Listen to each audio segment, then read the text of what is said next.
Hugh Jackman is he denies taking steroids to play Wolverine. He says I don't love my job that much. I don't know if I buy that. This was my initial thought. Like, I buy that maybe when he was younger, he did it naturally, but he's like 55 now. And he's got 6 months to get into Wolverine shape again. Well, there's always, CGI to make up for the gaps there. It is possible to have muscle, like gain muscle more easily if you did it when you were younger, though. A lot of the people were talking in the chat, like basically he would dry himself out, dehydrate himself, and that like defines your body. To look more vascular. And the first thing that it made me think of is like, it made me think of Top Gun Maverick, when they all the guys got into really ridiculously good shape for the beach scene. And then when they were done, they went and just ate like slobs at like a restaurant and then found out that they had to reshoot the beach scene. Tom Cruise was like, you're not shirtless enough. And he kind of had to hide his body in that one because he's not Tom Cruise from 1986. And it also made me think of Chris Evans would talk about when, have you seen Captain America Civil War? Yeah. And Winter Soldier? There's this scene where basically Bucky is getting away in the helicopter in Civil War, and Captain America like grabs the guardrail in the base of the helicopter and he pulls it in. It's like, it's this incredible shot of his bicep just absolutely bulging out of his shirt, and the music swells, and like he worked the whole movie to get into shape for that shot. Like, it was storyboarded that shot, it's got the hero swelling music. The shirt is basically ripping off his body. And they would talk about how when they did the airport scene in Captain America Civil War, that they all got into really good shape. The guy who plays Bucky, Sebastian Stan, the guy who plays all the other characters talk about how the men got into really good shape. And then as soon as they're done, they're just like, we're done. It's time to go back to normal. That's kind of their version of what you would call dehydrating. It's super unhealthy. Yeah. This lifestyle that these actors, these action stars live is super, super unhealthy. Yeah. I think that's part of the reason that stunt doubles are used, actually. It's not just the crazy scene. It's the fact that the stunt double more or less stays in the same shape. Yeah. And the actor can take a little break. But it adds, the whole point of it is that it adds definition to their body, which is good on camera.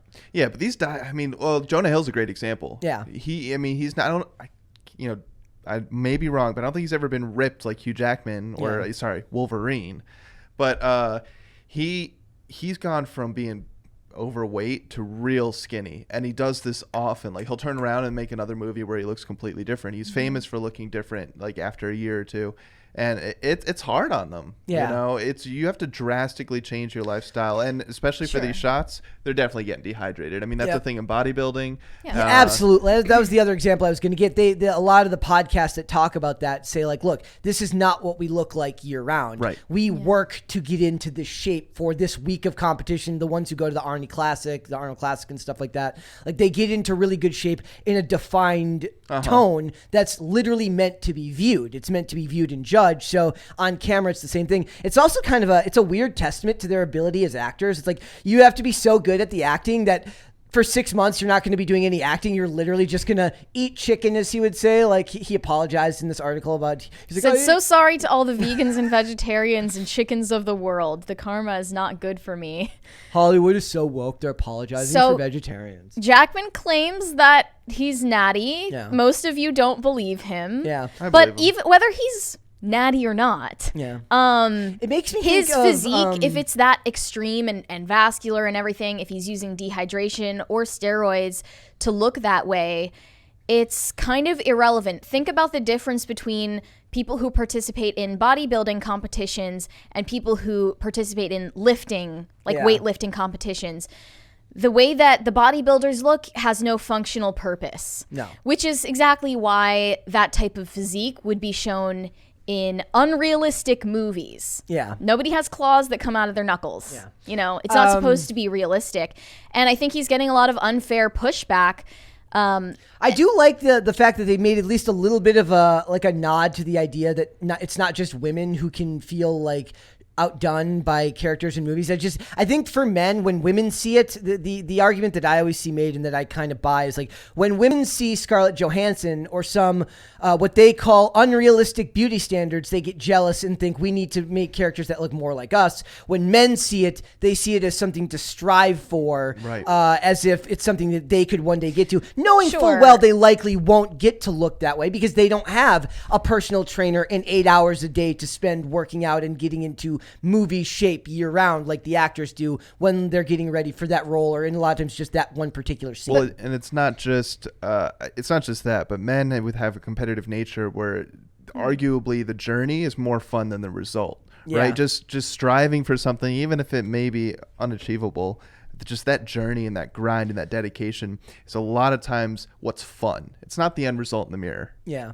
And like for me, it's like it's one of those things where like skating for me, I don't skate to do it competitively anymore or anything like that, but what would I be doing otherwise, right? Like it's what I do with my free time. So for a lot of people, it becomes part of their identity. A lot of the people who work out, especially people who are into that culture, it's such a big part of who they are, not just because it makes them look good, but because it makes them feel good, right? For an actor, it's a byproduct. The same thing happened. Somebody in the chat mentioned Christian Bale. And when he did The Machinist and he dropped to next to nothing, then he comes back and he does Batman. He's like, or even in the Joker, in Joker like that. There's another actor, Robert John Burke, did something very similar, like dropped his weight to next to nothing, and then had to. I remember McConaughey and what was that movie called? Where the character he had a HIV. Yeah, I don't remember the name of it. But yeah, he got like. You could see his ribs. Yeah. Like, he got so small. Yeah, well, so starved I'm pretty sure what Joaquin Phoenix said about that starvation diet he used was he only ate, like, a couple apples a day for a while there. I wouldn't be able to do it. In a way, you have to respect the dedication to the craft, at least. It's different, though, with more, like, jacked, muscular physique. Yeah. It's probably easier to get to that in a healthy way than it is to look like underweight and starved like in the Joker. Yeah. And it's also like there was like I never thought of him as like he didn't strike me as somebody on roids. Ben Affleck when he first took over as Batman, he was really big.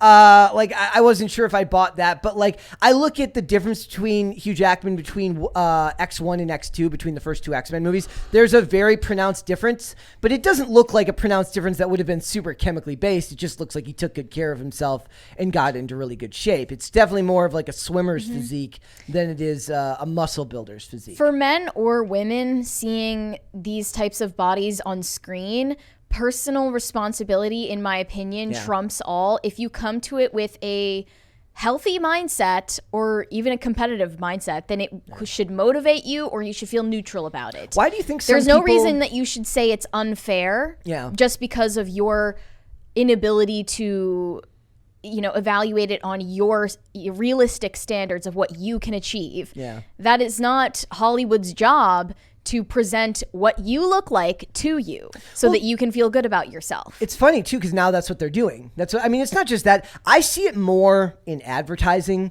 Like I sent a couple of people this. I had this absolutely, it felt dystopian to me. It's an ad. I get like targeted ads from Advil for some reason, and it's of like fat people playing tennis. And I'm just like, no. Like, what does this have to do with Advil? You don't get this commercial. Like, look, if you want to make it about like somebody who needs Advil at the office because they're overweight and they sit at a desk all day, I buy that. Two overweight people needing Advil because they're playing tennis is about as realistic as me getting into the NBA. What? What's unrealistic about it? I just don't see two fat people playing tennis together. Well, they're going to try, and then their knees can't support the weight for that long, and that's why they need the Advil. I keep taking the Advil. It's so bad for your kidneys. Yeah. Well, then it's all about the game. Never-ending cycle. Sacrifice yourself for the game. Then they get it over with. What's the 10 milligram one? The one that you take for your heart. Or the 81 milligram aspirin that you take for your heart. It's like children's aspirin. I thought you're not supposed to do that anymore. Oh, have we moved past that now? It's like, I don't know. Trust the science, right? I don't sympathize with women when they say that ScarJo should be fat on screen. No, she shouldn't. I don't sympathize with men who think that Hugh Jackman can't possibly be muscular without juicing. Yeah. This one tweet said, If you believe any of these superheroes that say they don't take steroids to get their physiques, especially at Hugh Jackman's age, you need to reevaluate what a realistic male body looks like. It only furthers the already bad, harmful body image issues for men. Look, your personal body image issues are not any individual celebrity's personal responsibility. Like, that is on you if you feel that way when you see Hugh Jackman. And I would get annoyed. If he was like, look, I was going to get like ripped. I was going to get into really good shape. But then I was like, what damage am I going to be doing to, we've already got Andrew Tate over here ruining men's lives. I don't want to contribute to ruining men's lives by giving them unrealistic body expectations. This is also not like ruining anybody's life. If you're allowing a movie star to ruin your life, reevaluate your priorities. I know, it's a really selfish way of thinking too, because it's like, I get, you want to have the audience in mind when you're creating a character, but no, screw all that. There's a director, there's actors, they made a movie. It's not your movie, right? It does, like, your opinion really doesn't matter that much on how the actors should or should be, because like they are humans at the end of the day. Like, they did get to that point in some way, shape, or form. So I think it's silly to get upset about it. You say if they're too skinny, then they're promoting a bad body image. If they're too muscular, they're promoting a bad body image. But also, if you're Brendan Fraser and you're playing a fat character and you're not fat, then you also get shit because you're representing a group that you don't belong to. It's like you cannot win. It just makes me want to give up. In most cases. Do it. You should give up. Yeah.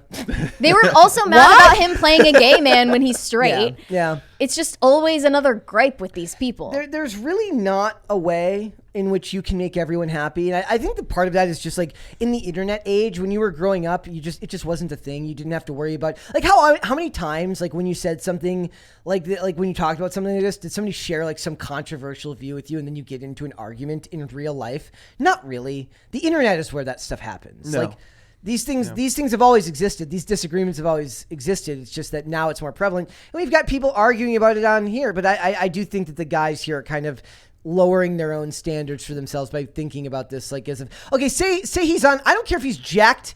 I don't care if he's up to his eyeballs in steroids. As far as I'm concerned, if you're a dude and you want to go up to your eyeballs in steroids to the point where it's like literally pouring out of your eye sockets, and if you're a girl and you want to just fill yourself up with plastic, I don't care. Well, like these if you're an adult, make your informed decisions. I don't care. Like you said, it's not your job to take my feelings into account based on how I look or how you look. It's not even that ridiculous. These photos you've got pulled up right here, he's obviously got like oil on. Yeah. He's on a movie set with flattering lights. Lighting is very important. And he's dehydrated. Yeah. So if you're like dudes out there, if you are just like a normal average body weight and you dehydrate yourself, get on a professional movie set and oil yourself up, you're going to look good.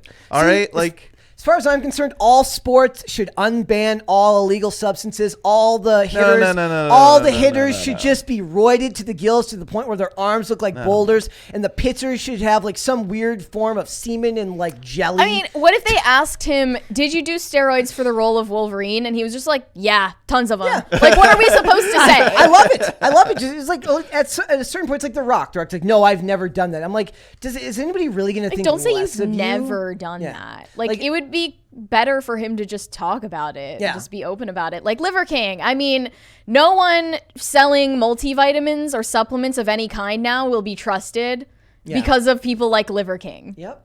Well, yeah. No need to lie about it, guys. But it's also, that's kind of like on us as it's on you as the consumer to look at a person and be like, is what I'm looking at realistic? Like when you go to Burger King or to McDonald's or to Wendy's or to anything, and you look at the picture of the burger, it's like, do I expect it to look exactly like this? Like they use mashed potatoes for ice cream in those photos, like fast food photos. Like mashed potatoes. It's like, it's not. Yeah. If you ever watch the commercials, like how they make them, like they put like pieces of cardboard between pancakes to make them fluffier and like stuff the burger, like I don't know if this is like, it's not stacked right on top of each other. It's like layered in a way just to look flattering on the camera. Yep. Yeah, there's a bunch of tricks for those fast food photographers, but that's why you don't judge a book by its cover. Yep. So just go to McDonald's and try it for yourself. Yes, I did that. Thanks for watching this clip, guys. If you want to see full episodes or follow us on social media, links are in the description below. Bye.